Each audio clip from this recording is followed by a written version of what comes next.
स्वास्थ्य एवं परिवार कल्याण मंत्री कौल ठाकुर ने बहुतकनीकी संस्थान सुंदरनगर के सभागार में उच्च शिक्षा एवं राष्ट्रीय माध्यमिक शिक्षा अभियान के संयुक्त तत्वाधान में आयोजित 2 दिवसीय राज्य स्तरीय कला उत्सव का विप्रज्वलित करके शुभारंभ किया। इस अवसर पर अपने संबोधन में कौल ठाकुर ने कहा कि कला उत्सव ऐसी पहल है जिसका उद्देश्य माध्यमिक स्तर के विद्यार्थियों की कलात्मक प्रतिभा को पहचानना और उसे प्रस्तुत करना और शिक्षा में कला को बढ़ावा देना है। उन्होंने कहा कि ऐसे आयोजनों से विद्यार्थियों को हिमाचल की संस्कृति की विरासत और विविधता का ज्ञान हो सकेगा। राष्ट्रीय माध्यमिक शिक्षा अभियान के माध्यम से शिक्षा विभाग द्वारा राज्य स्तरीय कला उत्सव का आयोजन किया गया है। ये आयोजन 2 दिन चलेगा। आज इसका विधिवत तौर पे उद्घाटन किया गया और बहुत अच्छी बात है जो हमारी ministry of human resource development है उनके माध्यम से आग्रह किया गया है कि जो हमारे विद्यार्थी हैं, जो हमारे कल का भविष्य है, हम अपनी संस्कृति को संजोए रखें। इस अवसर पर निदेशक तकनीकी शिक्षा राजेश्वर गोयल, उपमंडलाधिकारी नागरिक राजीव कुमार, अध्यक्षा नगर परिषद पूनम शर्मा, महासचिव जिला कांग्रेस कमेटी निकुराम सैनी, उप निदेशक उच्च शिक्षा अशोक शर्मा, प्रधानाचार्य बहुतकनीकी संस्थान सुंदरनगर सहित अनेक गणमान्य व्यक्ति उपस्थित रहे। पत्रकारों से मुखातिब होते हुए सराज विधानसभा क्षेत्र से भाजपा के विधायक एवं पूर्व पंचायती राज मंत्री जयराम ठाकुर ने कहा कि ग्रामीण विकास और पंचायती राज विभाग के तहत प्रदेश में कोई बड़ा काम नहीं हो रहा है और उन्होंने इसके लिए मंत्री महोदय को पूरी तरह से जिम्मेवार माना है। जयराम ठाकुर के मुताबिक अनिल शर्मा अपने इन विभागों की तरफ कोई भी खास ध्यान नहीं दे रहे हैं, जिसके चलते इन विभागों के तहत कोई भी बड़ा काम नहीं हो पा रहा है। जयराम ठाकुर ने इशारों में यह भी बताया कि वे मंत्री को सेल्फी मोड पर क्यों बता रहे हैं। जयराम ठाकुर का मानना है कि जब पूर्व सरकार के दौरान ये विभाग उनके पास थे तो प्रदेश में अथाह विकास के कार्य किए गए थे, लेकिन मौजूदा सरकार के दौरान कोई भी विकास कार्य नहीं हो रहा है। जयराम ठाकुर का मानना है कि मंत्री सिर्फ अपनी मौज मस्ती में ही लगे हुए हैं, जबकि उन्हें विभागों की कोई परवाह नहीं है। पिछले कुछ दौर से हम देख रहे हैं कि हमारे पंचायती राज विभाग के जो मंत्री हैं वो सेल्फी मोड पर और वो सेल्फी मोड पर रहे हैं। मुझे लगता है कि उसको बहुत ज़्यादा समझाने की आवश्यकता नहीं है।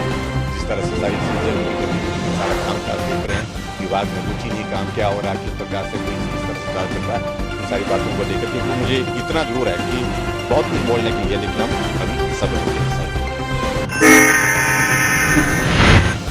कलाकार एवं लेखक मंच कलम संस्था की तरफ से sacred heart senior secondary school Dalhousie में नाटक बीबी साहिबा का मंचन किया गया। 3 कलाकारों पर आधारित इस नाटक को सुखजीत सिंह स्वामी ने तैयार किया है। इस नाटक में समाज में महिला की स्थिति को बयां किया गया। नाटक में सुविधा दुग्गल, गुरिंदर मकना तथा अरविंदर सिंह चमक ने किरदार निभाया। सुविधा नवोदित कलाकार डायरेक्टर है तो गुरविंदर मकना स्थापित थिएटर फिल्म कलाकार, जबकि चमक कलाकार होने के साथ साथ गैलरी के वित्त सचिव भी हैं। इस नाटक में समाज में महिला की स्थिति को बयां किया गया है। इसमें महिलाओं के शारीरिक शोषण और उनके कारणों को भी बताया गया है। मकना का कहना है कि पहली बार किसी नाटक में पीड़ित महिला को बड़े बोल्ड तरीके से पेश किया गया है। गेस्ट ऑफ ऑनर नगर परिषद अध्यक्ष डलहौजी मनोज चड्ढा रहे। कलाकार एवं लेखक मंच कलम संस्था के प्रधान अशोक कुमार, महासचिव बलदेव खोसला आदि ने मेहमानों का स्वागत किया। इस अवसर पर कलम संस्था के महासचिव बलदेव खोसला ने कलाकारों का धन्यवाद किया और कहा कि डलहौजी में 1947 तक अंग्रेजों के समय ब्रिटिश आर्मी द्वारा इस तरह के नाटक किए जाते थे और उसके बाद डलहौजी में इस तरह के नाटक बंद हो गए थे। उन्होंने कहा कि 2009 में एक बार फिर डलहौजी में उनकी संस्था द्वारा यह नाटक शुरू किया गया है। डलहौजी में थिएटर जो था अक्सर 1947 से पहले इंग्लिश लोग करते थे, जब यहाँ ब्रिटिश आर्मी के लोग थे। तब हमारे पास एक प्लाजा थिएटर था जो बाद में एक सिनेमा हॉल बना। वहाँ ये थिएटर बहुत कॉमन था डलहौजी में, लेकिन उसके बाद सदियों देश की आज़ादी के बाद ये बंद रहा। लेकिन हमने 2009 में इस रिवायत को फिर से शुरू किया और गुरिंदर मकना जी के संबंध में जब मैं आया और उनके संपर्क में जब मैं आया तो तब से हमने ये जो थिएटर है यहाँ शुरू किया और ये तीसरी बार ये टीम को लेके आए हैं और बड़ा अच्छा लगा। और डलहौजी का जितना भी इंटेलेक्चुअल समाज है, जितने भी बुद्धिजीव थे आज आए थे यहाँ पे। और सेक्रेड हार्ट कॉन्वेंट स्कूल की इस जिम में इस बड़ा क्लासिक एक इंग्लिश थिएटर यहाँ बना हुआ है जिस पर ये परफॉर्म किया गया। लोगों ने इसे बेहद पसंद किया। ये प्ले पंजाबी में था, बीवी साहिबा। ये डेरावाद पे कटाश था और इसमें आप सबने देखा कि लोगों ने इसे बहुत ज़्यादा अप्रिशिएट किया। और मैं उम्मीद करता हूँ कि इसी तरह से अगर हमारे इन अमृतसर वाले दोस्तों के साथ संपर्क रहा तो भविष्य में हम और भी आपको थिएटर दिखाएंगे और कलाकार एवं लेखक मंच जो है ऐसे कार्यक्रम आपके सामने प्रस्तुत करता है। नाटक में समाज के उन ठेकेदारों को भी बेनकाब किया गया है। नाटक में डेरावाद की हकीकत को बयां किया गया है, जिसमें एक लड़की जिसे उसके परिजन डेरे में बाबा को चढ़ा देते हैं, बड़ी होने पर उसके साथ क्या कुछ होता है उसे बड़ी ही बेबाकी से पेश किया गया। कलाकारों द्वारा डेरों में कथित रूप से महिलाओं के साथ होने वाले दुर्व्यवहार को बड़े ही जीवंत तरीके से पेश किया गया। बताते चलें कि यह एक ऐसा थिएटर ग्रुप है जिसने हमेशा ही सामाजिक मुद्दों पर नाटकों के जरिए चोट पहुँचाई है। राजकीय महाविद्यालय बासा में शपथ समारोह का आयोजन किया गया, जिसमें CSCA की गठित कार्यकारिणी को शपथ दिलाई गई। कॉलेज के प्रधानाचार्य ID शर्मा ने चुने गए प्रतिनिधियों को शपथ दिलाई। इस अवसर पर प्रधानाचार्य ने आशा जताई कि पूर्व की तरह इस बार भी नवनियुक्त सदस्य कार्यकुशलता के साथ अपना कार्य करेंगे। उन्होंने उम्मीद जताई कि इस वर्ष भी CSCA का पूर्ण सहयोग कॉलेज प्रशासन को मिलेगा। उन्होंने नवनियुक्त सदस्यों को बधाई भी दी। आप किसी कॉज के लिए आपकी कमिटमेंट है, आपने उस चीज़ को माना है कि मैं ये करूँगा या ये करूँगी। ये शपथ की जो हमारी प्रक्रिया है, जो हमारा ये रिवाज है, ये हमें हमेशा याद दिलाता रहेगा कि हमने कभी शपथ ली थी, हम कभी इससे मुकरेंगे नहीं। महाविद्यालय की बेहतरी के लिए, इसके उत्थान के लिए और इसमें सबकी साझेदारी हम सुनिश्चित करेंगे।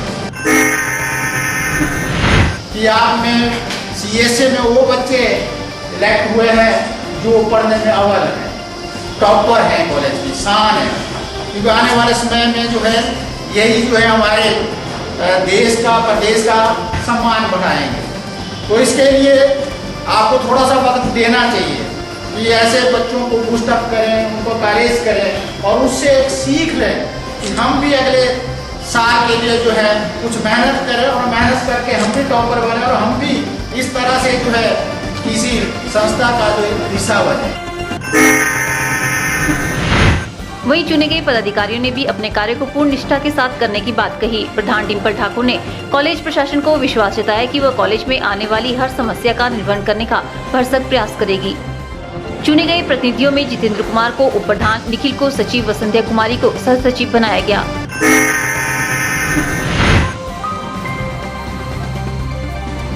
सुंदरनगर से चाका डोहरू वाया बानगलू तक सरकार द्वारा करोड़ों की राशि सड़क के विभिन्न कार्यों को लेकर मंजूर की गई थी, लेकिन इस सड़क का कई वर्षों से जीर्णोद्धार करना तो दूर, यहां आवश्यक मामूली मरम्मत का कार्य भी नहीं किया जा सका है।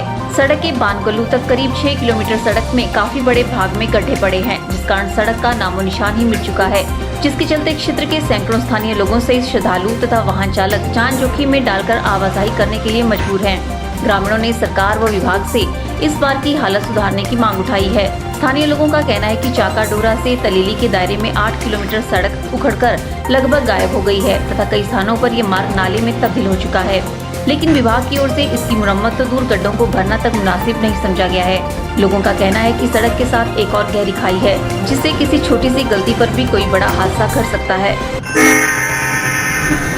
इसकी हालत इतनी खतरनाक है कि इनके इसमें चलना भी बड़ा अंधीस है और कई दफ़ा ऐसे एक्सीडेंट हो गए कि लोगों के बच्चे फटड़ हो गए से। इसके ऊपर हमने सरकार से बार बार गौर की, बार बार लिखित रूप में दिया, एक्शन को लिख के दिया, SC को लिख दिया, संसद को लिख दिया। संसद का जवाब मुझे आया कि मैंने आपको चीफ साहब को अवगत करा दिया है और उसके बाद कोई भी पत्राचार नहीं होना है। चीफ साहब ने कोई आवाज़ सुनी, नहीं कोई एक्शन सुनी, आवाज़ सुनी। लेकर चाका डोरा तक 22 किलोमीटर रोड बनता है हमारा। इसकी इतनी खस्ता हालत है कि मतलब इसमें बाइक स्कूटर तक जाना भी नहीं जा सकते। और इस रोड का पीछे काम शुरू हुआ था, एक पुंग से लेकर घांगू तक 19 किलोमीटर का बोर्ड पे इन्होंने लिख दिया हुआ कि पक्का हो गया हुआ है, लेकिन इस रोड की इतनी खस्ता हालत है, इसमें बाइक स्कूटर भी पैदल चलने से भी लोग कतराते हैं।